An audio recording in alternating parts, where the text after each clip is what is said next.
महूद चौफेर न्यूज चॅनलमध्ये सर्वांचे स्वागत. जलसिंचन प्रकल्पातून शेतीच्या पाण्याचा प्रश्न कायमस्वरूपी सुटणार, आमदार शहाजीबापू पाटील. सांगोला तालुक्याला वरदायिनी ठरलेल्या टेंभू म्हैसाळ नीरा उजवा कालवा स्वर्गीय बाळासाहेब ठाकरे उपसा सिंचन योजना या प्रकल्पाची उर्वरित कामे मार्गी लागावीत, शेती सिंचनाचा प्रश्न कायमस्वरूपी सुटावा यासाठी प्रयत्नशील आहे. गेल्या 5 वर्षात कोट्यवधी रुपयाचा निधी उपलब्ध झाल्याने जलसिंचनाचे प्रकल्प मार्गी लागल्याने शेतीच्या पाण्याचा प्रश्न कायमस्वरूपी सुटला आहे.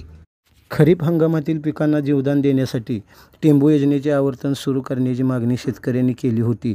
आमदार शहाजीबापू पाटील यांनी शेतकऱ्याच्या मागणीची दखल घेऊन मुख्यमंत्री एकनाथ शिंदे, उपमुख्यमंत्री तथा जलसंपदा मंत्री देवेंद्र फडणवीस, टेंभू उपसा सिंचन योजनेचे कार्यकारी अभियंता रांजण रेड्डीयार यांच्याकडे टेंभूचे आवर्तन सुरू करण्याची मागणी केली होती. या मागणीची दखल घेत टेंभू योजनेचे आवर्तन सुरू करून मान नदीवरील बलवडी ते मेथोडेपर्यंतचे सर्व बंधाऱ्यात पाणी सोडण्यात आले आहे. शुक्रवार दिनांक 23 ऑगस्ट रोजी टेंभू योजनेचे पाणी कोळा नाला येथून बुद्धिहाळ तलावात सोडण्यात येणार असून तलाव पूर्ण क्षमतेने भरून घेण्यात येणार असल्याची माहिती शिवसेनेचे आमदार शहाजीबापू पाटील यांनी दिली.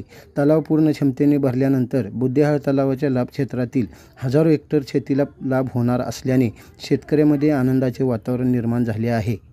गेल्या 5 वर्षात या महायुती सरकारकडून सांगोला तालुक्यातील सिंचन योजनेसाठी कोट्यवधी रुपयाचा निधी उपलब्ध झाल्याने सिंचनाच्या योजना मार्गी लागल्या आहेत, असे आमदार शहाजीबापू पाटील यांनी सांगितले.